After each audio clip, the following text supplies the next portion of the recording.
드렸단 말이야. 이게 기쁜데 그 현장은 또 비참한 거죠. 처참하고 뭐 사모님 막 이렇게 말씀을 하셨는데 정말 비참한 거예요. 슬픈 거죠. 이 초막절 절기, 이 광야 40년을 생각하는 건데 정말 그들은 다시 이것을 시작하는 심정으로, 정말 그 가슴 무너지는 심정으로 성전을 재건하는 열망을 갖지 않았을까, 그런 그 생각을 나누지 않았을까. 초막절이라는 게 원래 일주일을 또 보내는 거 아닙니까? 그러면서 이제 그 아픈 심정, 그 과거, 그들이 정말 광야로 나올 때 그걸 기억하는 거 아니에요? 그죠? 그 6월절 그 절기에 또 그 다음에 초막절 절기에 2번 지키는 거 아닙니까? 사실은 그 사람들이 1년에 2번 그렇게 하는 건데, 특히 초막절이라는 게 그런 의미가 있지 않습니까? 그 혼연일체가 돼서 아마 그런 생각을 공유하지 않았을까라는 생각을 해보고, 이게 아마 동기부여가 될 수도 있었겠다. 그 슬픔이 슬픔으로 끝나는 게 아니라 승화가 돼서 우리가 한번 성전 건축에 집중을 해보자, 속히 이것을 이뤄보자, 이런 생각을 그들이 했을 것 같아요. 자, 그런 심정으로 그들이인데, 이게 제가 표현하면 초막절은 유대 민간력으로, 종교력으로는 6월절이 그 새해고요. 6월절이 새해고요. 민간력으로는 초막절이 새해입니다. 이게 민간력 있고요, 종교력 있고요, 일반 세상 우리 1월 1일이 따로 있는 거예요. 세 가지가 있어요, 유대인들에게는. 복잡하죠? 다시 일반이 있고, 종교력은 6월절이 새해고, 민간력은 나팔절이 새해입니다. 나팔절이 그 다음에 9일날이 10일날인가요? 그 날이 저겁니다. 욤키푸르라고 그래서 대속죄일이 되는 거고, 14일인가 15일인가 그때가부터 이게 초막절이 되는 거예요. 여러분 알겠죠? 이게 하나의 흐름이에요. 이게 나팔절부터 초막절까지가 하나의 세트입니다. 그래서 새해 기간에 이게 이어지는 거예요. 6월절도 세트죠. 여러분, 이게 절기에 대해서 그냥 잠깐 말씀드리면 그렇게 되는 건데, 6월절로 해서 무교절이 이어지잖아요. 그 다음에 초실절이 이어집니다. 초실절이 이어지는 무교절, 그러니까 동시에 초실절이 이어지는 거예요. 초실절이란 말 들어봤죠? 첫 열매 되는 거. 그게 어디까지 가냐 하면 77절까지 이어지는 거예요. 77절까지 이어져서 77절이 열매를 맺는 거예요. 그래서 그게 이제 오순절이라고 우리가 말하는 거, 77절, 그게 성령 강림절 아닙니까? 우리로 말하면. 구약에서는 그 절기로 해서 전반기 절기가 결실하는 거고, 여기 후반기 절기는 이렇게 된다. 그러니까 2번 이렇게 한 게 왜냐면 1년에 2번 영성수련 하는 거예요. 쉽게 말하면 특별하게. 이게 굉장히 아주 체계적으로 돼 있다. 여러분이 이제 그 레이기에서 보면 잘 그게 나옵니다. 몇 장인지 물어보시면 제가 지금 기억을 못 하는데, 레이기에 보면 이 절기에 대해서 제가 언제 한번 연구를 한 적이 있었는데, 그 여러분이 그런 정리를 하고 있으면 왜 6월절이고 초막절일까? 전반기 절기, 후반기 절기, 그 새해를 그들은 이렇게 그러니까 그들이 아니라 성경에서 말씀하고 있다. 그 계약법에서 이게 절기를 통해서 성례전이죠. 이들이 훈련하라, 이렇게 교훈을 주고 있다. 그래서 저는 이렇게 하는 거예요. 길동 목사님 신명기를 강조하니까 신명기대로만이라고 하는데, 근데 그 이전에 레이기라든지 출애굽기에서 뭘 얘기하는지는 알고 그 재해석을 이해해야 돼. 그래야 이 의미들을 살리면서 재해석해서 온전하게 이해할 수 있다. 그 기초를 알아야 되니까. 그러니까 레이기라든지 이런 것도 잘 알아야 된다 라고 하는 겁니다. 여러분이 그런 걸 상식적으로 좀 알고 있어야 되지 않을까, 저는 그런 생각을 들어요. 자, 그렇게 이제 정리하고, 어쨌든지 정말 그런 심정으로 이들이 정말 새로운 출발을 초막절과 함께 시작하는 것이다 라고 하는 것이죠. 하나의 기회를 삼지 않았는가 라는 생각을 해보게 되는데, 지금 한국교회 영적 형식은 무너진 재단이잖아요.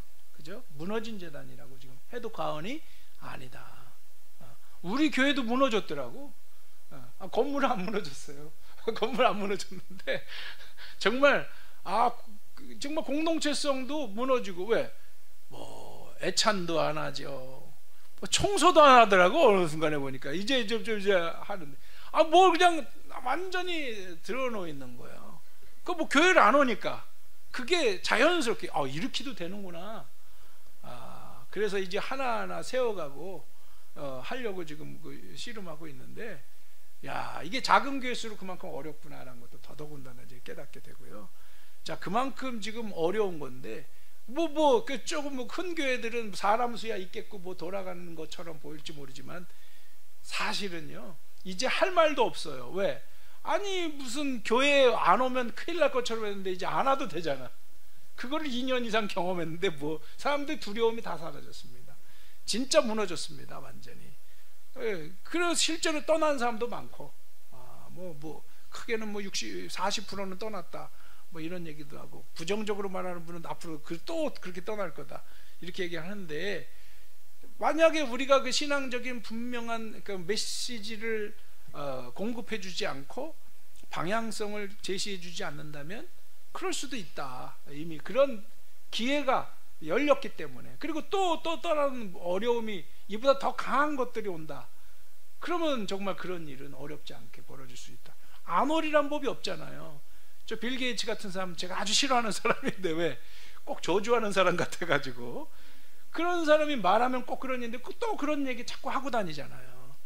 이거는요, 이 사람들이 저 음모론이라고 그럴까봐 말하긴 참 어려운데 말하는 대로 된다고요. 정말 신기하게. 그게 참 걱정스러운 그런 요소들이 없잖아 있습니다.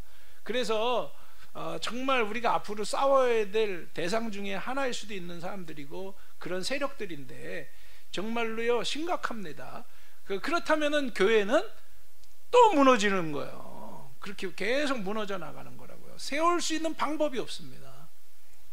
그래서 정말 이 교회가 중요하고, 교회가 세우는데 한국 교회를 제가 아까 이제 역사를 강조하긴 했지만 한국 교회가 동력이 되고 역사도 바로 세우는데 굉장히 중요하다라고 저는 말하고 싶었는데, 그 이유가 뭐냐면 우리가 신앙적 가치를 가지고 한국 사회 역사의 시작부터 이 대한민국의 출발점, 근현대사에 이런 것들을 공감할 수 있다면, 우리가 정말로 개혁공동체가 은혜를 받고 이런 역사의식을 가지고 출발할 수 있다면, 이거 교회에게 사람들이 관심을 가질 때 되면요, 이런 역사적인 메시지를 선포할 때 세상 사람들은 그것을 받아들일 수밖에 없다는 거예요. 한국 사람들이 먼저. 그러면 세상 사람들은 왜 한국 교회가, 왜 한국 사람들이 이런 일을 할 수 있고 샘 리처드가 왜 그렇게 얘기할 수밖에 없었는가, 그걸 공유할 때 우리 역사에서부터 그게 나오고, 그럴 때 호모올버트 얘기를 그들이 다시 귀를 기울이게 될 거고, 우리 길동 목사님 책에 다 있는 내용들 아니에요? 그런 것들이 이제 새롭게 공감되는 거예요.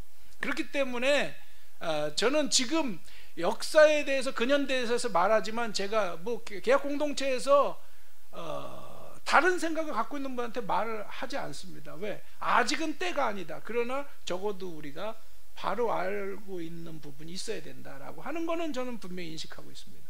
그래서 그것을 공유할 수 있을 때 저는 말하고 싶은 거예요. 지금은 말하지 않습니다. 자, 그렇게 해서 바른 역사의식을 우리 개혁 공동체가 먼저 갖고, 그래서 이런 정치와 경제와 역사가 종합적으로 어떻게 이해되어져야 되는가, 나는 아직 개혁 공동체 전반적으로 이게 정리가 안 돼 있다고 봐요. 자, 그래서 그런 것들이 바로 정리되고, 그럴 때에 정말로 이것이 한국교회와 이 나라에 굉장한 하나의 파급 효과를 낳을 수도 있는 길이 열릴 거다. 이것이 또 세계를 향해서 나갈 수 있는 하나의 큰 파장이 있는 메시지로 동기가 될 것이다. 저는 그렇게 보는 거거든요.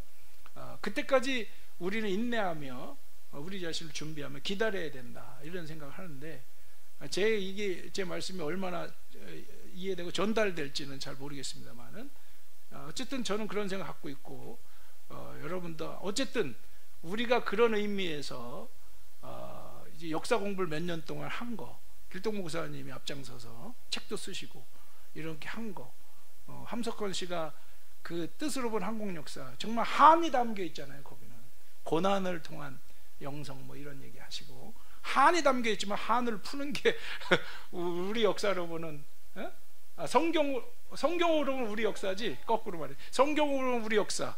그 원래 함석헌 씨도 그런 제목으로 한 거거든요. 근데 그 한을 푸는 게 개혁 공동체를 통해서 길동무가 쓰신 그 책이라고요. 사실은 어떻게 하면 어떻게 뭐가 있지 않을까 그런 아쉬움이 있잖아요. 그 책에는 뜻을 보면 한국 역사에는 사실은 그게 그냥 쓴 게 아니다. 정말 하나하나를 제가 전에도 아마 지난번 강의 때도 그런 얘기 슬쩍 드린 말씀 호세아 때인가 제가 그런 말씀을 드린 기억이 있는데 정말 이거 우연이 하나도 없다. 하나부터 열까지 굉장히 중요한 하나의 계약공동체의 흐름이 있다. 저는 그 누구보다 그거에 대해서 확신을 가지고 길동무 다음으로 제가 확신 갖고 있다. 저는 이것을 말씀드릴 수 있습니다. 다른 건 몰라도 제가 뭐 이거 계약공동체 내용에 대해서는 우리 여기 교인들이 저보다 더 많이 알고 있지만 그러나 이 흐름에 대해서는 제가 목사다 보니까 그런 걸 제가 잘 이해를 정리를 하고 있습니다. 그리고 저 나름대로 이제 충실히 따라와 보려고 노력을 했고 10여 년 동안 그렇기 때문에 제가 이렇게 말씀드릴 수 있는 거예요. 박흥룡 목사님 고백했잖아요. 지난번 강의 때도 자기는 잠깐 쉬었다고.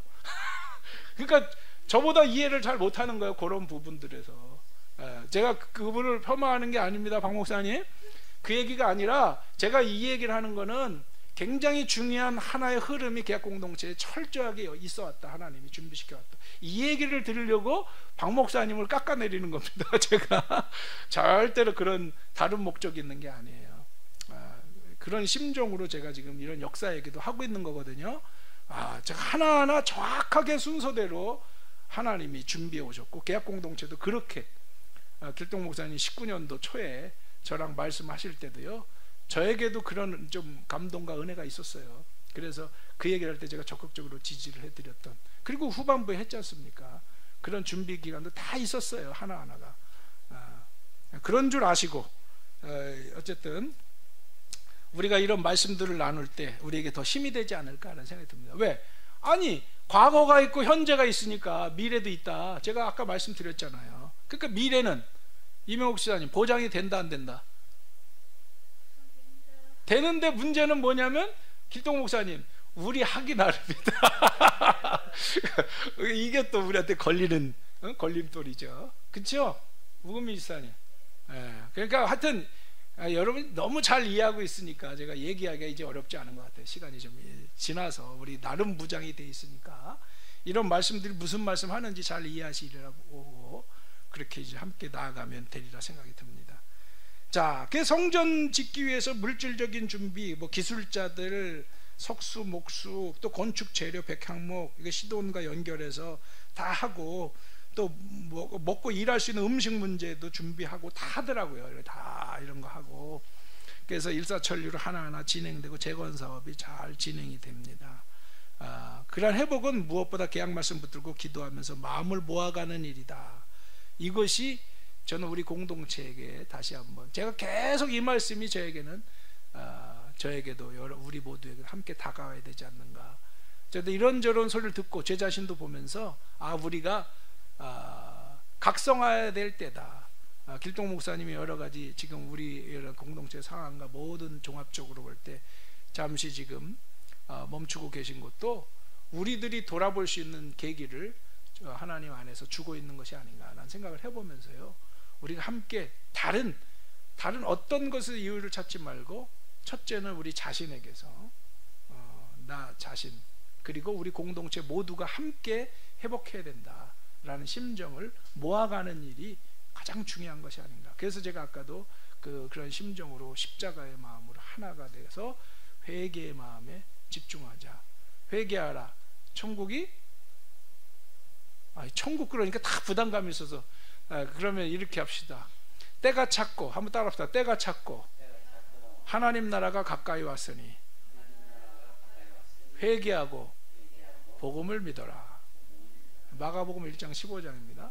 자, 이게 이제 원본이죠. 그죠? 마태는 회개하라 천국 가까웠느니라. 그런데 어쨌든지 회개하고 복음을 믿어라. 정말 이런 방향으로 우리가 회개가 하나님 나라를 이루는 길이기 때문에 정말 그런 심정을 우리가 같이 한번 모으는 시간, 그거를 함께 공감하는 시간이길 바라는 거고요. 자, 울며 노래하며 다음 이제 3장 8절부터 그러니까 이렇게 시작해 나가면서 울며 노래하며라는 제목을 했는데, 그 대제사장과 레위 사람들이 성전 건축을 감독하게 되고, 그 성전 건축 백성들이 이렇게 함께 펼쳐갑니다. 준비하는데 결국에는 이제 이거저거해서 1년이 걸린 거고요.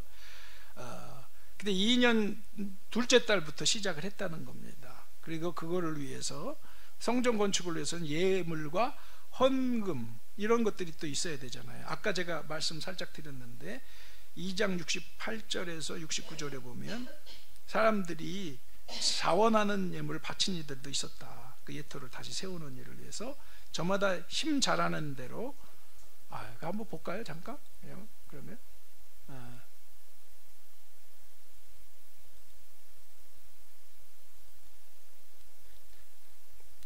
2장 68절에서 69절 한번 읽어보겠습니다.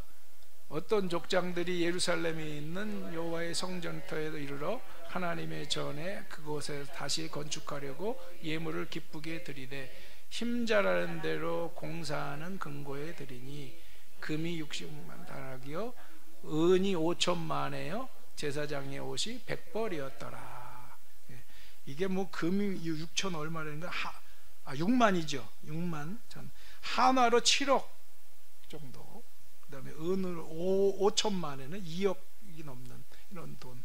그러니까 그 다음 이런 것이 또 그거 또 해석하는 시간의 메시지이기 때문에 지금 우리에게는 훨씬 크게 다가올 수 있는 이런 많은 액수죠. 사실 우리가 몇십조, 옛날에 몇십조라고 그랬죠. 길동 목사님이 저도 어디서 본 것 같은데, 그런 성전 원래. 근데 이거는 그 정도는 아닐지 모르지만 사실요, 저기 로마에 같은 데 가서 성당 짓는 거 보면요, 그렇게 들겠다 이런 생각이 들어요. 여러분 상상을 불허합니다. 가서 보신 분들에게. 우리나라 그런 성당이 있는지 모르겠는데, 우리나라도 있나 모르겠어요.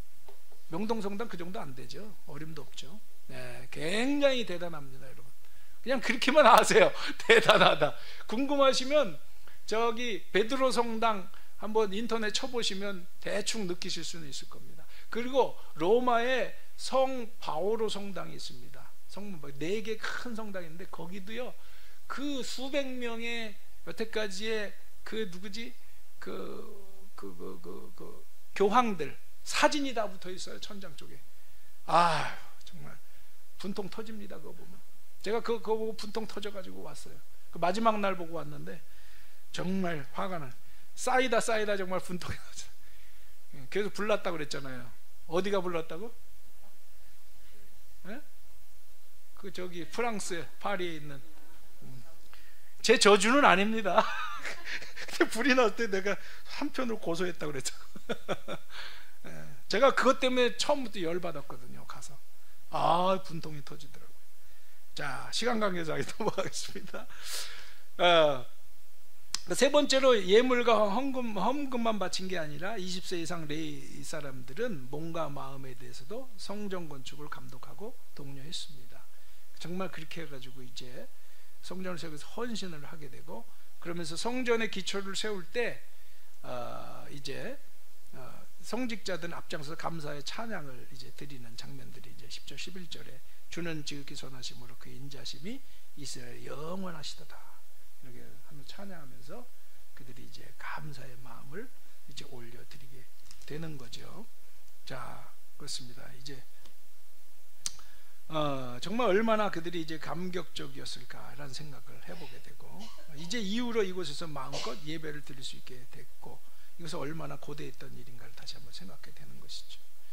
정말 우크라이나 보면서도 그렇고, 아까도 6.25 얘기했습니다만은 우리 연 목사님 항상 그런 트라우마가 미리 생겨가지고 우리가 6.25를 또 겪으면 어떡하나, 그렇게 안 무너지기 위해서 오늘도 아까 쉬는 시간에 말씀하셨는데, 그래서 재건이란 건 이게 무너진 걸 재건하는 건데, 근데 이런 의미도 있어요. 중간 재건이란 메시지도 또 있는 겁니다. 그래서 저는 사무엘이나 엘리야 때의 심정으로 오늘 이 말씀을 나누고자 하는 건데요, 뭐냐면 완전 무너지기 전에 아직 기회가 있을 때 세우는 메시지. 자, 우리 때는 그런 때야 된다라 믿고, 여러분 우리가 그 희망을 이어가는 분들이다라는 생각을 심정으로 정말 지금 정말 우크라이나가 되지 않고 우리가 정말 정말 희망을 이어가는 그러한 대한민국 한국교회 계약 공동체 되기를 바라는 심정으로 함께 마음을 모아갈 수 있으면 좋겠다라는 생각이 들고요. 첫 성전을 본 사람들은 성전의 기초가 노임을 보고 기초를 놓았어요. 근데 대성통곡했다는 겁니다. 그 12절에 그런 내용이 나오는데 대성통곡했다. 왜? 그 뭐가 우리가 왜 이렇게 됐어요? 그 사람들이 정말 몇십 년 동안 얼마나 그거 갖고 피눈물을 흘렸습니까? 그리고 그거 갖고 씨름하고 공부해 왔습니까? 왜 무너졌다고요? 계약대로 살지 않아서 무너졌다. 성전이 파기되고 그 기초를 이제 다시 놓은 거 아니에요? 와가지고 이 고생을 통해서 지금 놓고 있는 거 아니에요? 그러니 정말 순간순간 때마다 감사와 아울러서 피눈물이 나는 거예요. 정말 이들이 얼마나 그래서 그 심정을 가지고 정말 아파했을까라는 생각을. 그러니까 섞인 마음이죠. 감사 찬양이 나오고 한편으로는 정말 회개와 슬픔의 눈물. 우리의 역사와 조상들로부터 자기들이 얼마나 항상 이들이 믿음이 참 깊다는 게 저는 감탄하는 것이 조상들만 하는 게 아니라 그것을 우리에게도. 그러니까 느헤미야도 그렇고 그렇잖아요. 나중에 이제 느헤미야 여러분이 홍 목사님가 보시겠지만 느헤미야 1장에서 그들의 기도의 핵심이 이거 아닙니까? 느헤미야의 기도가 조상들이 잘못했고 나도 우리도 잘못하고 있습니다. 이렇게 고백하는 거거든요. 이게 정말 믿음 있는 사람들의 모습이 아닌가 그런 영성으로. 그러니까 나로 동일시하는 거죠. 결국 내 죄다라고 하는 거죠. 그런 심정 참 그게 이제 진정한 회개라고 저는 생각을 하는데 그런 심정으로 오늘 우리는 만감이 교차하는 심정으로 또 함께 나아가야 되지 않는가. 정말 한국교회 무너진 현실 우리의 책임 아니에요, 그렇죠? 우리의 책임이라는 심정으로 우리가 이제 나가야 되겠고 그러니까 한국교회를 욕해서는 안 되고요. 정말 내가 잘못하고 있고 우리가 잘못하고 있는 거다. 그래서 먼저 회개하는 심정으로 기초를 놓고 있는 거다. 한번 따라합시다. 우리가 기초를 놓고 있는 것입니다. 그래서 제목을 제가 매일 울며 노래하며 한편은 찬양하고 한편으로는 정말 회개하고 슬퍼하는 심정으로 우리가 이렇게 나가는 것이 가장 하나님 보시기에 합당한 태도가 아닌가. 우리가 캐노니스를 하면서 또 밖에서도 그렇게 느낄 때가 있어요.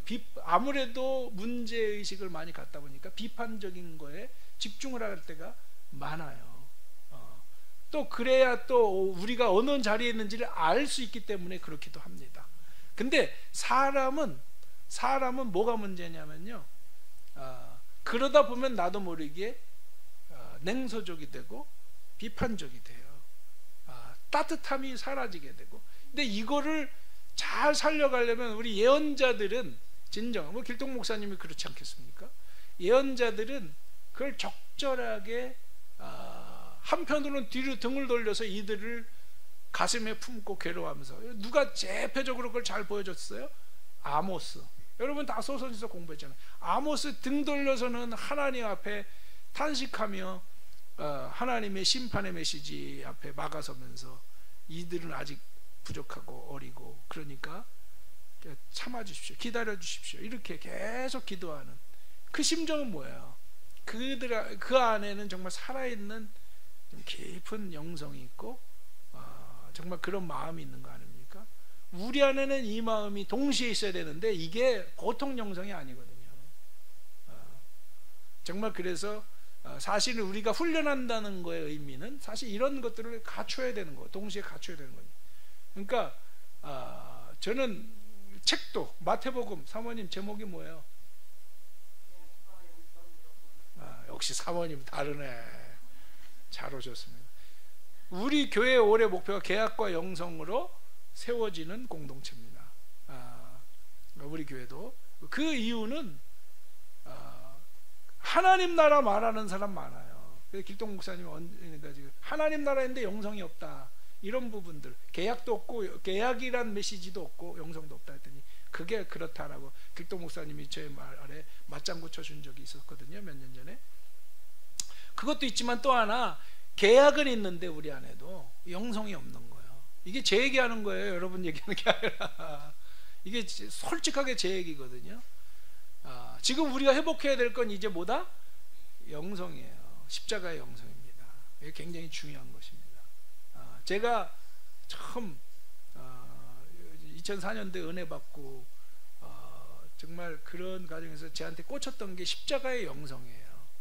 제가 캐노시스를 한 것 중에 첫째 이유 중에 하나가 그 당시에 영성에 대해서 이렇게 깊이 있게 말씀하시는데 그 십자가의 영성에 제가 은혜 받은 부분이 있었거든요.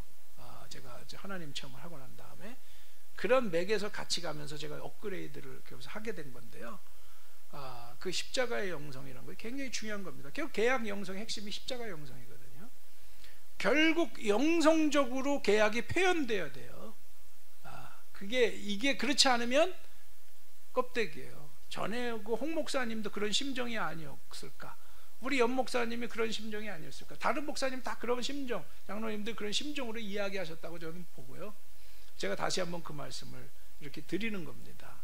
이런 것들로 가기 위해서는 우리가 버리고 극복해야 될 게 참 우리 안에 많다라는 생각이 있습니다. 그래서 이런 것들로 우리가 계약과 영성으로 이게 하나로 이것이 하나 되는 거야. 계약과 영성이 하나 되는 이런 자리까지 나아가는 게 우리 공동체의 목표여야 된다. 이런 생각을 가지고 울며 노래하며 한번 우리가 함께 나아가는, 그러잖아요. 우리 연애도 그 어느 때가 제일 좋아? 만 20살. 연애를 안 해봐서 근데 간접으로 알잖아. 우리 찬미자매 간사님, 찬미 간사님, 나 간사님이라 부르려고. 근데 어느 때 젊은이들이 알잖아요. 이거 어느 때가 제일 좋은 거예요? 연세 드신 장로님 잊어버렸을 것 같은데 어느 때가 제일 좋아요, 장로님? 그 아직 찬미가 연애를 안 해봐서 모르겠다고 지금 제스처를 이렇게 하는데 알려주세요. 좀 어느 때가 제일 좋아요?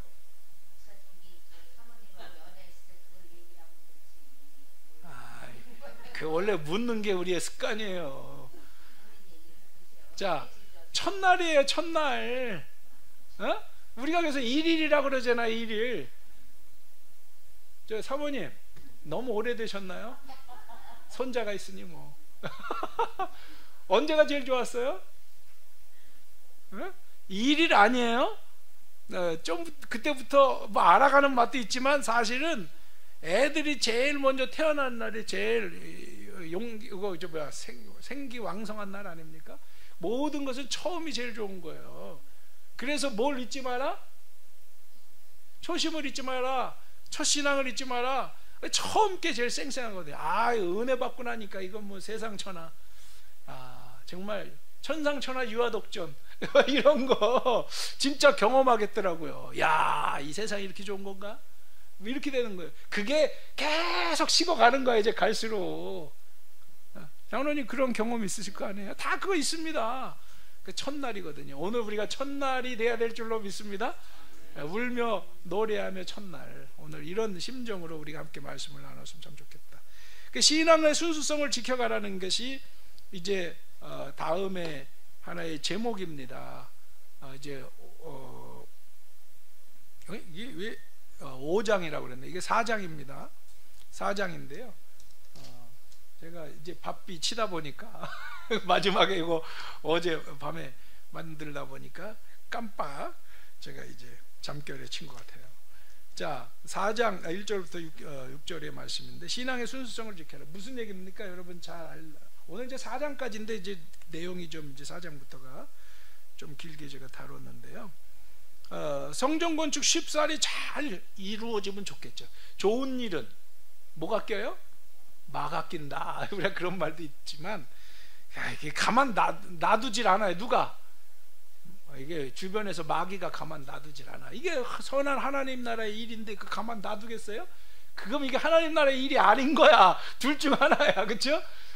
하나님 나라의 일이면 반드시 마가 끼거나 아니면 잘 나가면 일이 아니거나 이럴 수가 있다. 물론 항상 다 그런 건 아니지만 때마다 역사가 일어나게 마련이다 라는 생각을 우리가 이제 할 수가 있겠는데, 사마리아 사람들이 성전 제국에서 재건사역에 참여하겠다, 이제 그런 얘기가 나오는 거 아닙니까? 그 요청하는 거예요. 어떤 의미가 있는 겁니까? 그 사마리아 사람들이 누군지를 이제 알아야 되는데, 이것도 여러분이 이제 웬만큼은 다 들으셔서 아시겠지만은, 모르시는 분은 원고를 보면 아는데, 제가 대충 간단하게 말씀을 드리면, 원래 사마리아 사람은 북이스라엘의 수도였잖아요.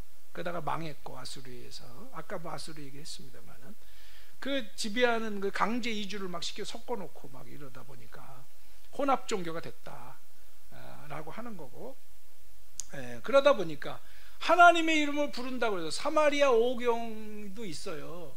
사마리아 오경은 좀 냄새가 나잖아요, 이게.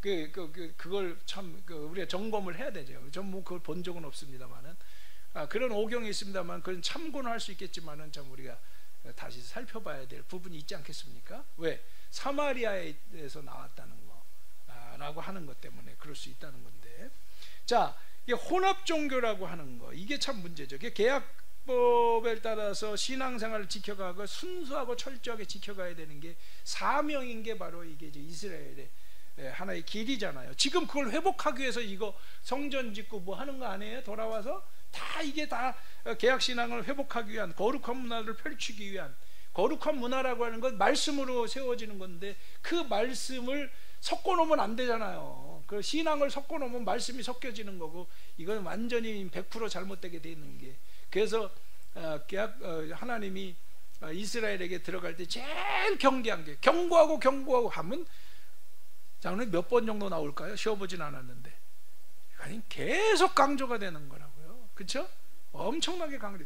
절대로 죽여라, 다 쓸어버려라. 왜 그런 얘기하는 거예요? 절대로 섞이지 말아라, 그 얘기하는 거거든요. 그거는 곧 계약 공동체의 실패를 전제하는 거기 때문에 이제 그거를 그렇게 강조하는 거. 지금도 사실은 그런 메시지가 여기에 있는 거잖아요. 그거 와서 그냥 자기들이 여러 가지로 이제 도전하면서 우리도 같이 하자 이렇게 이제 나오고 있다는 건 말이 안 되는 거죠. 그래서 그리스도인들, 기독교도 얼마나, 뭐 어떤 분들이 심하게는 그래, 기독교가 로마를 무너뜨린 거냐, 로마를 가장한 이제 그 헬라 문화가 기독교를 무너뜨린 거냐, 뭐 이런 얘기 하는데, 정말 그 한편으로 설득력 있는 얘기 아니에요? 그래서 지금 우리 캐노시스에서는 그 헬라 문화 끄집어내자, 유대 문화, 헬라 문화, 그쵸? 이런 거 다 끌어내자는 거 아니에요? 유대적인 사고, 가치관, 그리고 헬라적인 가치관, 이거 끌어내는 거, 이 두 가지가 절대 과제 아닙니까? 캐노시스에 이런 것들, 기독교 안에도 여전히 살아있는 거 아니에요? 자, 이런 것들 우리가 한번 생각하면서 오늘 이 상황을 또 접목시키면 참 우리에게 도전이 되지 않는가라는 생각이 들고, 개혁신앙, 이게 정말 그러다 보니까 아주 밑바닥까지 다 우리가 이해되다 보니까 이런 수십 년이 걸리는 것 같아요. 정말 그럴 수밖에 없지 않는가라는 생각이 들고, 역사 이해도 알고 보니, 역사 공부해 보니까 역사도 개판 5분 전이다 말이야, 쉽게 말하면. 이것까지 다시 공부해야 되는 거고, 그 책을 다시 써야 되는 거고, 막 이런 거 하나하나가 정말 할 일이 참 많았다. 그러니 이거 뭐 하나하나 풀어가는데 상당한 시간이 걸리고, 또 계약 공동체를 만들어가고 준비하는데도 몇 년이 걸리는 거예요. 이게 시행착오도 여기 있어야 되는 거고, 이런 과정들을 우리가 생각하면 정말 하나하나가 시간이 걸릴 수밖에 없었구나라는 생각을 다시 한번 해보게 되는 거죠. 그래서 어쨌든 하나님의 다스리는 나라를 만들어가는 거, 정말 이게 어려운 건데, 기독교가 그래서 얼마나 큰 변질이 지금까지 되어 왔습니까? 정말 그 이유는 하나입니다. 진리의 그 순수성이 정말 잃어버렸기 때문이다. 그래서 이제 그런 의미들을 우리가 보면서 사마리아 사람들 뭐라고 그래요? 여호와 하나님을 자기들도 믿고 있다는 거예요. 요거 우리가 속기 딱 좋은 거거든요. 딱 우리도 믿는다, 그러니까 합치자, 이렇게 당하는 거예요. 우리가 지금 카톨릭하고 그 정교하고 합치면 되겠습니까? 이게 안 맞아도 너무 안 맞아요. 그런 똑같은 거야 이게. 지금 세월이 지금 뭐 몇백 년 흘렀는데 이게 맞겠습니까? 안 맞는 거거든요. 서로 하나가 되어 살고 성전 건축도 함께 하자. 듣기는 좋은데 통합이라고 하는 게 그래서 어려운 부분입니다. 이런 것들이요, 굉장히 어려운 거예요. 하긴 해야 돼요. 그런데 그러니까 주도권을 가졌을 때 우리의 방향으로 사람들이 끌려오게, 그래서요 흡수 통일이라고 하는 거가 굉장히 중요한 메시지다. 우리 나라도 마찬가지 아닙니까? 이게 뭐 서로 합의해서 쉽지 않아요. 그러니까 흡수, 왜? 강한 힘, 뭐가 더 좋은지에 대해서 메시지가 있어야 되는 거예요. 그럴 때 흡수라고 하는 개념이 그래서 굉장히 중요한 메시지일 수밖에 없다라고 이게 그 전쟁사나 통일 전문가들이나 이런 분들은 그렇게 얘기할 수밖에 없는 겁니다. 저도 그렇게 듣고 있는데요. 그것이 뭐 한쪽의 편을 들고자 하는 의미 아니라 보여주는 선교가 뭘 의미하는 거예요? 여러분? 우리도 보여주는 선교하는 거예요. 뭐예요? 우리가 좋으니까 오게 만들어야 되는 거예요. 서로 타협해서 하면 돼, 안 돼? 절대 안 됩니다. 100% 안 되는 거예요. 그러니까 여러분 이거 잘 이해해야 되는 거예요. 우리 최고의 걸 만들어 놓고 그걸 한번 역사를 해가 주님이 기름 부심이 있도록 해줘야 되는 거예요. 그럴 때 역사가 일어나는 거거든요. 자, 지금 사실 첫 단계에서 이스라엘이 돌아올 수 있게 하는 그런 준비가 된 거예요. 나름, 그렇죠? 준비가 돼서 여기까지 온 거라고요. 이거 아니면 어떻게 와요? 이게 올 수도 없고 가라고 그럴 수도 없고 이렇게, 그리고 다 준비돼서 해줬잖아요. 그렇죠? 이건 엄청난 역사죠. 이거는 하늘이 돕는 거거든요. 자, 근데 뭐 이 사람들이 와서 이거 아무것도 아닌 사람들이 와가지고 이렇게 해보자, 이건 말이 안 되는 얘기죠. 그래서 이 순수성을 지켜나가는 일이 굉장히 중요한 거예요. 자, 그래서 하여튼 신앙이 부흥하는 초창기에는 방해 세력이 반드시 있다라고 하는 거 뼈저리게 느껴야 된다. 여리고 할 때는 누구? 길동 목사님 썰렁한 개그 아간이 있고, 신약에는 누가 있고? 아나니아와 삽피라. 아시래. 예. 아시들이에요. 여러분 그렇게 기억하세요, 그냥. 자, 언제나 방해가 있다. 우리에게도 그러면은 온다 안 온다? 잔미 간사님 온다 안 온다? 계약 공동체가 좀 잘 나갈 것 같으면 온다 안 온다? 이거는 100%예요. 안 오면 뭐가 문제다? 우리가 가짜다. 이렇게 되는 거예요. 이렇게 될 수밖에 없는 거예요. 우리가 웃으면서 얘기하지만요, 이거 긴장해야 될 얘기가 되는 겁니다. 반드시 시련은 여러 가지로 올 수 있다. 그런 걸 어떻게 우리가 풀어가고 또 풀어가게 하시느냐, 또 우리가 또 그만큼 얼마나 계약과 영성으로 준비하느냐, 이런 것들이 굉장히 우리에게 중요한 숙제일 수 있다 라고 하는 겁니다. 보십시오. 유혹하고 방해하고 위협하고 공격하는 다양한 방법을 써요.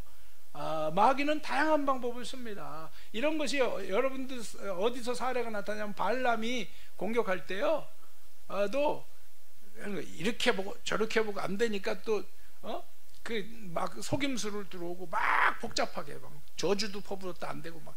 그러니까요, 갖은 방법을 언제나 쓰게 마련이다라고 하는 거거든요.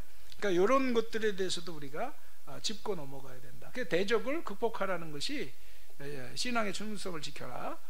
대적을 극복하라. 이제 마지막 제목입니다. 이것이 생각보다 빨리 와서 일찍 끝나고 여러분 제 강의는 제일 빨리 끝나는 게 좋은 거라고 그러는데 빨리 끝나고 뭐 질문이 혹시 있으시면 잠깐 나누기도 하고 그러보겠습니다.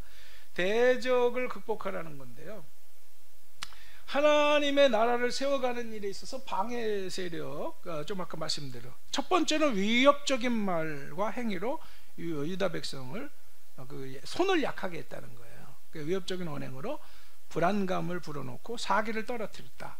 또 둘째는 페르시아의 고위 공직자들에게 뇌물을 주고 매수해서 성전을 짓지 못하도록 유도를 했다는 것이죠. 셋째로는 페르시아의 왕이 바뀌자 그에게 상소를 올려서 일을 못하게 하는, 이게 한 번 했다는 게 아니에요. 잘 보면 여러분 자세히 읽어보시면요, 계속 그런 식으로 했다는 거예요.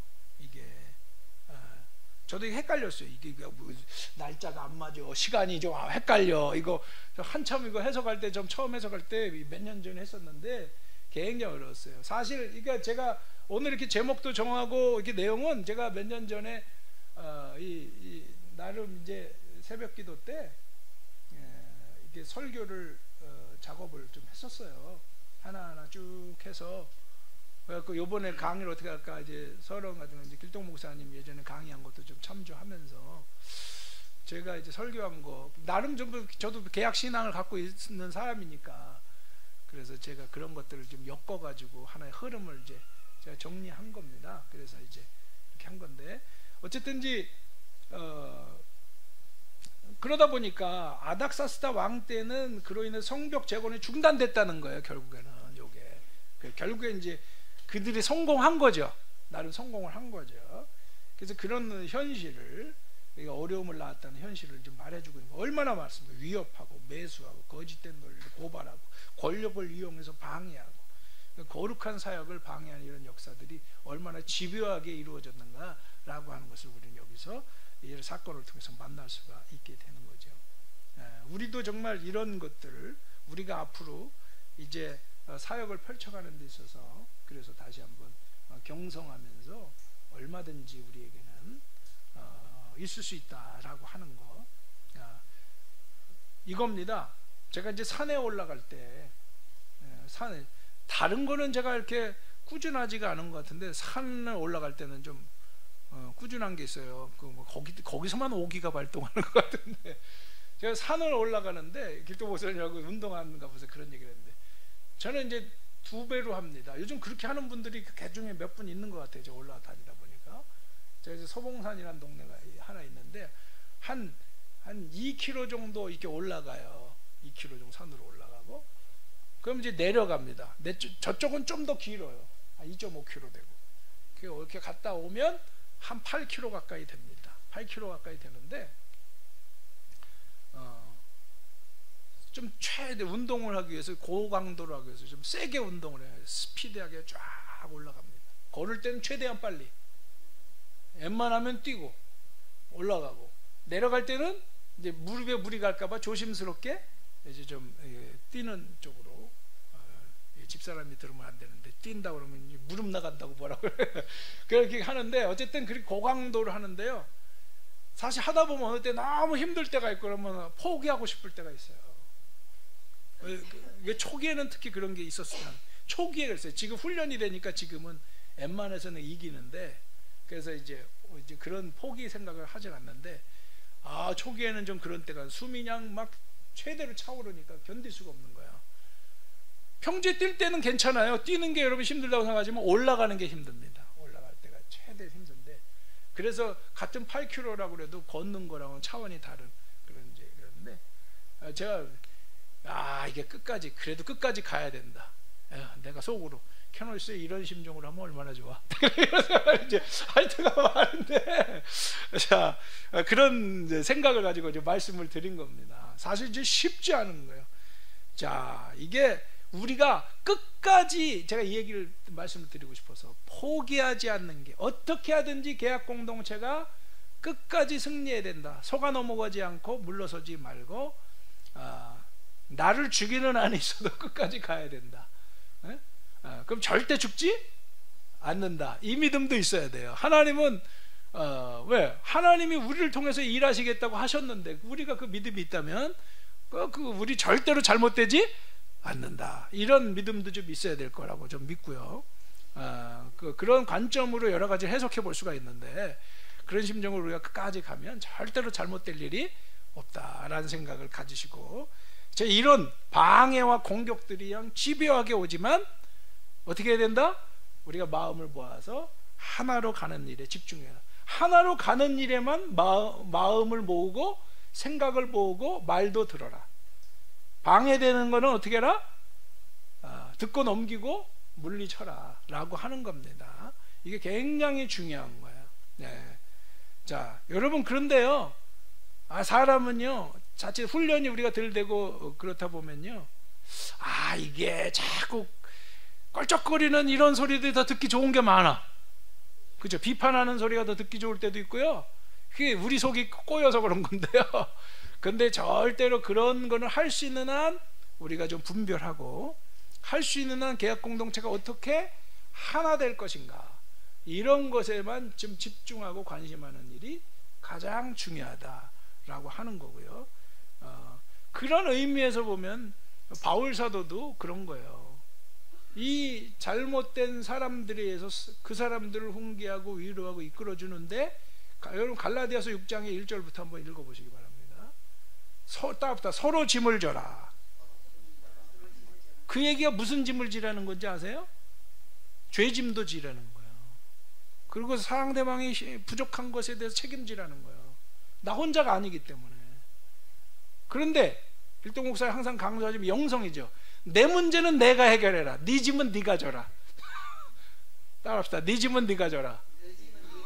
근데 남의 짐은 어떻게 하라? 같이 져라. 야, 그 길동 목사님 제가 정말 은혜를 받는 게 그런 거예요. 정말 그 영성의 모델인 거예요. 바울 사도의 모델을 그대로 보여주고 계신 거예요. 여러분도 그걸 다 아시겠죠? 아시겠지만 저는 그거 보면서 그런 걸 많이 느끼는 거예요. 절대로 남에게 신세지지 않으려고 그러고, 이게 어려운 거예요. 제가 해보니까 나는 신세지고 싶어. 누굴 이정성 권사님이 도와줄래나, 김현재 사모님이 도와줄래, 내 그것만 생각하는데, 아이 길동 목사님은 누구를 도와줄까 이 고민하고 계신 것 같아. 절대 자기 아쉬운 소리는 안 하고 이런 스타일이잖아요. 그게 이제 영성이 깊다는 증거거든요. 그건 뭐 말로 되는 게 아니거든요. 그게 어디에 나온다? 우집사에 어디 나온다고? 갈라디아 6장에 나오는 거예요. 그걸 잘 이해하시기 바랍니다. 그 공동체에게 주는 말씀이에요. 어떻게 하라고? 다시. 내 짐은 내가 지고, 내 짐은 내 짐은 내가 지고. 그렇게 표현하지. 아유, 훌륭한 표현. 그러니까 공동체의 짐은, 그리고 어떤 약한 사람의 짐은 내가 지고, 나눠지고, 쉽게 말하면 내가 지고, 그 잘못도 지고, 그걸 지으려고 해야지. 이게 누르려고 하고 잘못되게 해서는 안 된다. 할 수 있으면 돌아오려고 하고 회복하려고 하는 사람들, 이런 사람들 적극적이어야 되고, 어떻게든지 그들이 돌아올 수 있도록 도와줘야 되고, 그렇게 그런 관점들이 우리에게 살아 있어야 되는 거예요. 그리고 내 짐은 내가 지고. 요거 갈라디아서 제가 최근에 한번 우리 교회에서도 설교한 적이 있었는데, 다시 제가 은혜를 받았어요. 그런 걸 이제 정리하면서. 참, 그래서 이게, 야, 공동체 설교는 도대체 어디 있는 거야? 옛날에 제가 2011년도에 한참 어려울 때, 우리 교회 어려웠을 때인데, 그때 공동체에 대한 메시지는, 아니, 민수기뿐이는 없어. 우리 마누라가 민수기인데 이름이 민수기뿐이는 없어. 어떻게 신약에 왜 어디에 처박혀 있는 거야? 내가 그래서 했는데, 알고 찾아보니까 그냥 서신서에 넘쳐나더라고요. 그런 얘기들이. 이런 얘기도 그런 얘기에 포함되는 것이고, 아마 여러분의 도움을 얻었으면 좋겠고요. 자, 어쨌든 이게 특히 제가 이제 기독교의 제일 문제, 하나 요거는 또 얘기하고 넘어가야 돼. 기독교의 제일 장애가 뭘까? 이명옥 목사님, 앞으로 우리가 캐노스 공동체 나가는데 제일 장애가 누굴까? 저라고? 아이고, 또 은혜로운 말씀 하시네. 장로님, 이거 너무 은혜로워가지고. 제일 장애가, 계약 공동체가 나가는데 제일 큰 장애가 누굴까?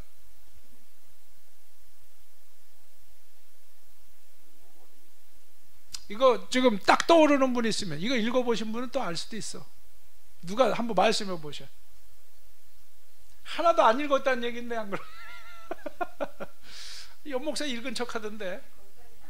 비전의 정통을, 비전의 정통을 고수하는 근본주의자들이라고. 역시 우리 김남수 권사님 읽었을 줄 내가 알았어요. 나 목소리만 들어도 아니까. 근본주의자라는 것보다도요, 기독교 정통주의자들입니다. 보세요. 새 계약이 나왔을 때 옛 계약인 유대교인들이 도전했고요. 아니, 뭐 어려워요 이게? 또 누가 예언자를 했을 때 그 정통들이 대드는 거예요. 예언자들 죽이고 난리치는 거예요. 그러다 나라 망했잖아. 그렇죠? 예수님 당시에도 유대교인들이 망했잖아. 이게 새거가 진짜인 줄 모르고 까불다가 자기들이 심세다고. 카톨릭이 개신교 나왔을 때 그래다 망했잖아. 그렇죠? 똑같은 겁니다. 똑같은 거예요. 항상 새로운 것을 추구하지 않으면. 영국 감리교 나왔을 때 성공에 교회 밖에서 설교한다고 버거지를 치다가. 그래서 세계가 나의 교구다라고 웨슬리가 이야기한 거예요. 나 밖에서 설교하겠다, 그 노상에서도. 그러고 다닌 거예요, 말 타고. 그 성공회는 뭐야? 유명무실한 종교가 됐잖아요. 영국에서는 나 어떤지 몰라도요, 영국에서도 사실은 감리교가 더 진짜 생명력이 있지. 뭘 성공에 뭐가 있어? 우리나라에는 뭐가 있어 지금? 감리교는 지금 여러분 아셔야 됩니다. 영국만 살린 게 아니에요. 미국을 살리는 거 앞장세우는데 가장 중요한 신앙적 역할을 한 거예요, 감리교인들이요.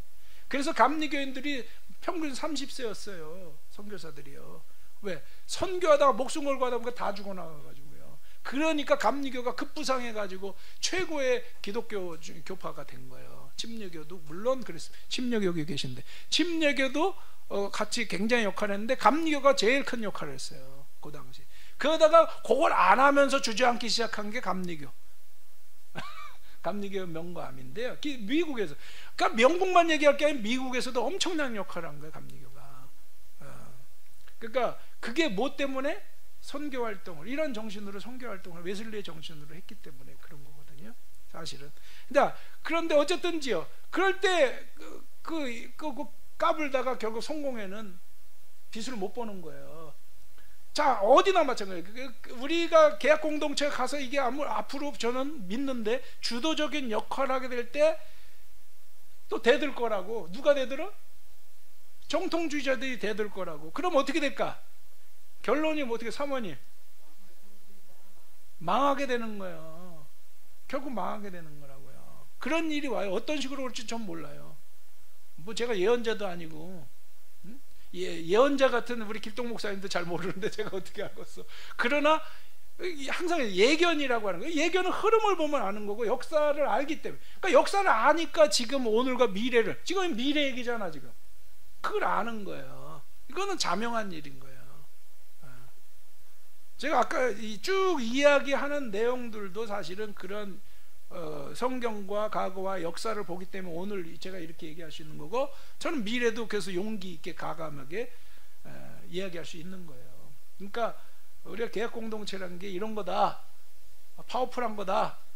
이게 좀 잘 전달이 됐는지 우집사님 조금이라도 됐어요? 그것이 영혼이 없는데. 자, 뭐 상관없어, 뭐 할 수 없지 뭐. 내 능력이 안 되는 건데. 자, 어쨌든지요, 여러분들이 그런 심정으로 오늘 들으셨으면 좋겠고, 그 거짓된 논조를 흉악한 목적을 결국 성취하는 거예요. 이간질시키고 뭐하고. 이게 우리가 결국 겪어야 될 통과의례다. 계약 공동체가 겪어야 될 통과의례다. 여러분 이거 하나는 분명하게 인식하고 계시고, 그때 그 전에 제가 한 가지만 말씀드립니다. 제 해석이 저는 맞는지 안 맞는지 모르겠지만 데살로니가후서 2장에 보면요, 그 종말에 대한 이야기인데, 종말에 대해서 말씀을 하면서 바울 사도가, 제가 나름 이제 고민하면서 깨달았을 때 이제 그 본문에 더 확신을 하게 되는데요, 이렇게 얘기하는 거예요. 누군가, 그러니까 전 성령이라고 보거든요. 누군가 아직은 마귀의 세력을 누르고 있다는 거예요.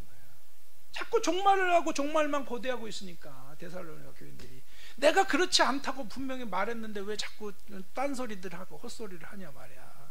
지금은 때가 아니다. 지금은 복음이 퍼져라. 바울 사도 얼마나 열심히 지금 하고 있어요. 퍼져나가야 될 때고, 지금 그러고 나면은 그 이후에 뭐가 온다는 거예요? 박해가 온다는 거예요. 제가 그러니까 이게 역사의식이라는 거예요. 오늘 내가 청기누설을 너무 많이 하는데, 내가 이거 얘기하면 안 되는 건데, 근데 여러분이니까 해주는 거예요. 이게 퍼져 나가고 난 다음에 뭐가 오는 거예요? 박해가 오는 거예요. 그러니까 바울 사도나 이게 그 사람들이 왜 언제 죽어요?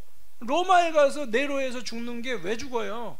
복음이 다 퍼져갔기 때문에 죽는 거예요. 이제 지구 중에 다 전달이 됐어요. 이미 저 서바나까지 다 됐다고요. 그러니까 이제 그들은 사라지는 거예요. 뭐가? 박해가 뭐예요? 이제는 복음이 로마 제국을 본격적으로 이 기초를 통해서 들어가게 하는 그 영적 싸움이 시작이 된 거예요. 그거 중에 하나가 계시록이고 이런 게 나오는 거잖아요. 그때까지는 어떻게 해준다? 성령이 막아주는 거예요. 그러나 풀어놓을 때가 있다는 거예요. 이제는 그거 자기네 세상이라고 날뛰지만 결국 뭐 오는 거예요? 먹히고 마는 거예요. 이 얘기를 하면 안 돼. 그럼 우리도 똑같은 거예요. 제가 이런 흐름을 보고 이 데살로니가 후서 2장의 말씀을 해석하다가, 제가 새벽기도 해석하다가, 바울 사도가 제가 이런 깨달음을 정리시켜줬다라고 저는 확신을 했어요. 맞거나 말거나. 근데 해석이지 뭐. 자, 그러면서 그러니까 제가 이런 거예요. 우리가 계약 공동체가 여기 집중해 나가면요, 이 나라 전쟁도 안 난다 아직은. 이거 그러니까 제가 담대한 거예요. 다른 사람은 무슨 배짱으로 그런지 모르지만 저는 배짱이 있는 거예요. 왜?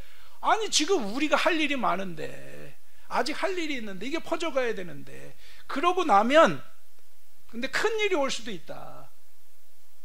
어려운 일이 올 수도 있다. 도전도 올 수 있다. 왜? 아니 기독교가 공격하죠? 또 패권을 가진, 이게 중국이 될 수도 있고 미국이 될 수도 있는 거예요. 뭐가 될 수 있는지 모르는 거예요. 우리가 요즘 말하는 글로벌리스트가 될 수도 있는 거예요. 이게 하나가 되니까 그들이 이제 세계주의자들이 있거든요. 세계 정권을 가지려는 세력들이 있다고들 요즘 공식적으로들 많이 말하고 있거든요.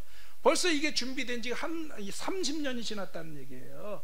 지금 그만큼 무서운 세력이, 그게 중국을 힘입어서 할 수도 있는 거예요. 그럼 미국 사람들과 다 결합이 되는 거예요. 이거는 어느 한 나라가 아니에요.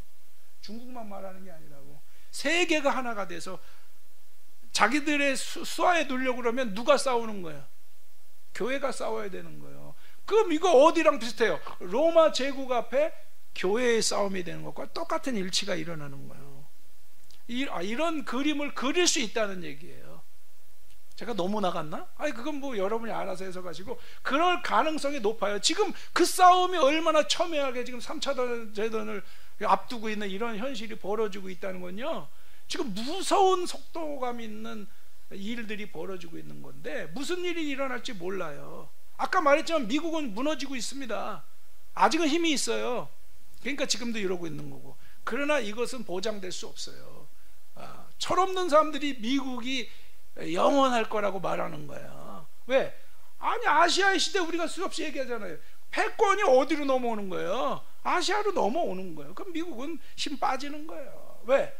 역할을 못하면 빠지는 거예요. 그거는요 자명한 겁니다. 하나님이 세우신 역사를 주관하시는 건데. 그러니까 우리가 이런 것들도 생각해. 그러니까 지금 우리 여기까지 한번 얘기하죠. 우파 사람들이 미국만 붙잡으려고, 좌파 사람들은 또 그 중국인 이쪽으로 자꾸 가려고 그러고, 둘 다 어리석은 생각이라는 얘기예요. 제가 여기까지만 얘기할게요. 그러니까 통합이라고 하는 건 둘 다를 의지하자는 게 아니라, 그걸 뛰어넘어 계약 신앙으로 우리가 깨어서 정신 차리고 나아가고자 할 때 결국에는 이들과 우리가 그 뭔가에 의해서 싸워야 되는 거예요. 그러나 현실적으로 지금은 우리가 정치 세력이 갈 때 어느 게 더 현명한 건가, 이걸 판단하는 것은 또 다른 문제고, 우리가 계약 공동체로서는 우리는 여기에 일단 우리의 방향과 가치관이 분명해야 된다. 요거는 우리가 구분해. 정치와 여러분 이 신앙의 방향은 분명하게 구분돼야 됩니다. 여기에 우리가 지금 무슨 운동을 하고 있어요? 계약 공동체 운동을 하고 있어요. 이 운동을 해야 되는 거예요. 우리는 여기다가 집중해야 되는 거예요. 아직 우리는 준비가 안 됐어요. 그렇기 때문에 준비를 더 해야 되는 거예요. 그래서 정말 우리가 하나라고 할 때 하나님이 마음껏 쓰시는 거예요. 지금 쓰시려면 어디 뭘 써? 우리가 하나가 안 됐는데. 어림도 없는 얘기죠. 그러니까 이 부분에 대해서 우리는 함께 고민을 해야 되고, 계약 공동체에 집중해야 됩니다. 예전에요, 내가 뭐 여러분 아실 수도 있고 아닐 수도 있는데, 뭐 세상에 대해서 이렇게 뭘 알려야 되는데 계약 공동체가 비겁하다, 뭐 의의를 선언하고 뭐 세상에 알리고, 그런 소리 하다 떨어져 나간 사람도 있어요. 굉장히 충성하던 사람들입니다. 내가 이 얘기까지는 안 하려고 그랬는데, 그게 뭐예요? 그런데 한 가지를 놓치고 있어요. 교회 운동이라는 걸 놓치고 있는 거예요. 길동 목사님 그 얘기를 하셨어요. 근데 그게 귀에 안 들어오는 거예요. 내 생각이 있으니까 가룟 유다가 나오는 거예요. 미안한 얘기지만 가룟 유다 멀리 있는 게 아닙니다. 내 생각을 가지고 주장하면 가룟 유다 되는 겁니다. 저도 가룟 유다 될 수 있는 거예요. 게하시가 될 수 있는 거고, 내 생각이 아니라 계약 공동체의 가치와 관점에 집중할 때 우리가 옳은 길로 갈 수 있는 거다. 요거를 여러분이 잘 구분하시고, 그리고 또 하나는 오늘 제가 솔직히 제 안에 있는 심정의 약간을 이야기한 거예요. 제 안에 좀 답답함이 없지 않아 있었는데, 그리고 영성에다가 좀 우리가 함께 집중하자. 이것이 지금 우리 공동체의 가장 중요한 과제가 아닌가. 제가 그렇게 해야 된다는 얘기고 여러분 같이 좀 그것에 공감하신다면 각자, 그리고 우리 공동체 운동 안에서 그렇게 함께 마음을 실어주시고, 그래서 오늘이 며칠이라고요? 1일이라고. 그러니까 오늘이 1일이다 이 심정으로, 저도 그 마음으로, 제가 먼저 말씀을 드렸으니까 그런 심정으로 저도 잘해볼게요. 여러분도 그렇게 하시고. 질문 한두 가지만 혹시 여기까지 하겠습니다. 뭐 더 얘기해봤자 그 소리가 그 소리인 것 같고. 질문은 아닌데요. 제가 뭐 또 오라 그래서 왔으니까 또 한마디 해야 될 것 같아서 그러는데, 하나님의 역사하심의 연속성을 우리가 이제 예언자들을 통해서 보잖아요. 그러니까 엘리야를 통해서 계약을 갱신하고, 그리고 엘리사, 아모스, 호세아로 이어지고, 그리고 학개 스가랴를 통해서 이제 성전을 세우고, 그리고 혼합주의 신앙을 이제 배제하는 그런 일들을 한 다음에 에스라와 느헤미야가 이제 돌아와가지고 신앙과 유대인이라고 하는 것을 이제 그 자기 자리매김을 이제 하는 것을 이렇게 보게 되는데, 오늘 우리가 이제 목사님이 2시간 동안 이제 열강을 하셨는데, 오늘 계약 공동체의 메시지, 뭐 강 목사님의 메시지가 계약을 갱신하는 거다. 뭐 그보다 더 큰 개념을 부여할 수도 있지만, 그죠? 계약을 갱신하는 거다, 그런 생각을 하면서 오늘 우리가 준비가 안 된 부분도 있지만 어떻게 다음 세대로 이것을 이어가서 더 심화시킬 수 있을까. 그리고 문 목사님 말한 대로 이 퍼져갈 때 이제 우리가 생각할 수 없는 어떤 뭐 그런 고난이든 또 생각할 수 있는 고난이든 그런 게 올 텐데, 그걸 어떻게 우리가 대비해야 될까. 목사님이 말씀을 좀 하셨지만 이렇게 또 정리해서 어떻게 이 우리가 지키고 그 다음 세대를 이어지면서 다가올 고난을 우리가 대비할 수 있을까. 그거에 대해서 한마디만 해주셨으면 좋겠습니다. 우리의 세대가 지금 뭐 여기 이장로님도 계시고 합니다만은, 이제 결국 길동 목사 항상 강조하신 게 이제 교육이잖아요. 간접 체험이자 그것이 또 살아있는 말씀 체험이다 보니까, 그게 이제 유대인들이 지금까지 또 성공적으로 그들의 나름 문화를, 아주 거룩한 문화를 만들어오는 그들의 입장에서 하나의 또 토대가 된 것이고 이런 것인데요. 그러기 위해서는 1세대에서는 파워풀한 어떤 영적 경험들과 그를 통한 이런 게 필요해요. 근데 그것도 또 제가 계속 말씀드렸지만 계약과 영성으로 무장되는 씨름의 과정이 필요한 거예요. 어떻게 보면 저는 그게 제자들의 3년 과정이라고 봐요. 그 헨리 나우엔이 그런 말씀을 한 적이 있는데, 그러니까 현존 속의 부재라는 거예요. 제자 공동체가 그 복음서의 영성은요, 현존 속의 부재. 예수님이 계시지만 예수님이 안 계신 거예요. 뭐냐면 영성이 아직 그만큼 안 된다는 거예요. 까지 배우는 단계다 보니까 그 시행착오가 많고 부족함이 많았다는 거예요. 그런데 이제 사도행전의 영성은 뭐냐면 부재 속의 현존이라는 거예요. 예수님은 안 계시지만 성령이 함께 하시면서 이제 정말 그들이 마음껏 주님의 심정으로 일할 수 있고, 그러니까 교회의 시대가 본격적으로 열렸다는 거예요. 그러니까 예수님은 함께 하고 계신 거죠. 이런 거죠. 부재 속의 현존이란 말, 아주 고상하게 표현하는데 그런 이해입니다.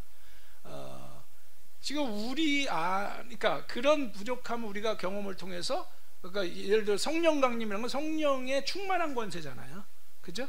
쉽게 말하면 그런 권세로 우리가 함께 연합해서 공동체가 나아갈 수 있다면 그 엄청난 파워풀한 게 되고, 거기서부터 이런 지금 우리 장로님 이야, 우리가 지금 내일이면 또 우리가 공부도 하겠고 열심히 지금 몇 년째 하고 계신 우리 박흥윤 목사님, 박 목사님 존경해요. 그 앞장서서 헌신하는 거 아까 내가 절대 오해하지 마시고 그런 분들이 앞장서서 이 헌신해서 하는 이런 준비들, 길동 목사님은 자연치유, 우리 이춘호 목사님이 앞장서고 박정화 전사님 이런 분들이 앞장서 이런 모든 프로그램들이 본격적으로 빛을 발할 때는 이런 어떤 근본적인 동기가 불을 붙여줬을 때 그것이 하나의 우리 거룩한 계약 공동체의 거룩한 문화로 정착하게 될 것이다.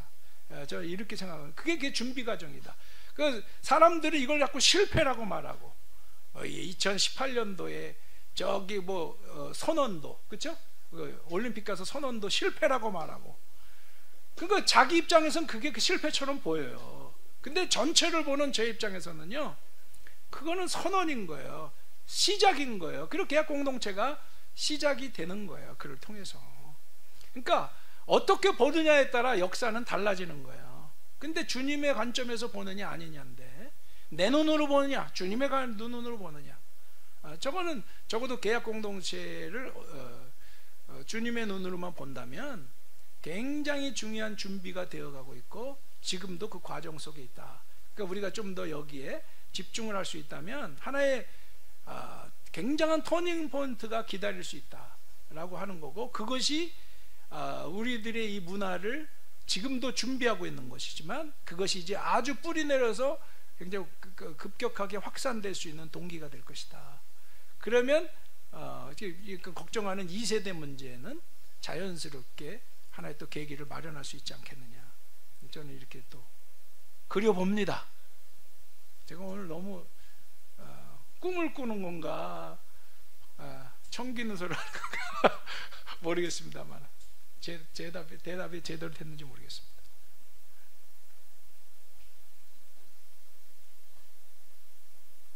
너무 많이 갔나요?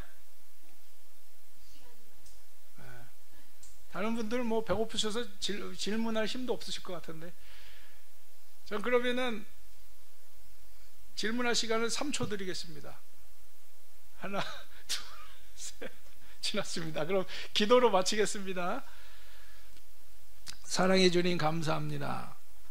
오늘 참 자격 없고 정말 미천한 입술을 통해서 오늘 계약 공동체 우리가 에스라 말씀을 가지고 함께 나눴습니다. 정말 주님께서 좀 꼭 필요한 말씀이라고 생각하시면 그것들이 기억나게 하시고 우리들의 함께 연합해 나가고 공동체가 정말 이 절체절명의 시대, 중차대한 시대에 온전히 세워져서 그 역할, 길동 목사님을 통해서 시작하셨지만 이제 우리 모두가 연합해서 이루어가야 되고, 또 지금 우리가 근심하는 대로 대대로 퍼져가서 이 역사의 마지막까지, 그리고 영원히 이어지기까지 정말 이루어가야 될 이 거룩한 문화, 거룩한 사명 이루어지기까지 우리가 함께 마음을 모으고 하나 되게 될 수 있기를 소망합니다. 계약과 영성, 정말 주님이 우리에게 맺으신 십자가의 그 심정과 도를 따라서 우리가 정말 내가 주고 우리가 함께 살고, 내가 주고 이 세상이 함께 사는 이러한 열망을 가지고 계약의 말씀을 따라 함께 구체적으로 실현해가는 길로 온전히 나아갈 수 있게 하시고 그 열매 반드시 맺어지도록 인도하여 주시옵소서. 오늘도 말씀 주심 감사드리고 모든 분들에게 복의 복을 더하시고 무엇보다 많은 것으로 지금까지 수십 년 씨름해 오시고 지금도 정말 여러 가지 육체 노동하시며 정말 많은 마음고생하시는 우리 길동 목사님 가운데 함께해 주시옵소서. 오늘 우리 가운데 함께 하신 감사드리고 예수님의 이름으로 기도하옵나이다. 아멘. 감사합니다.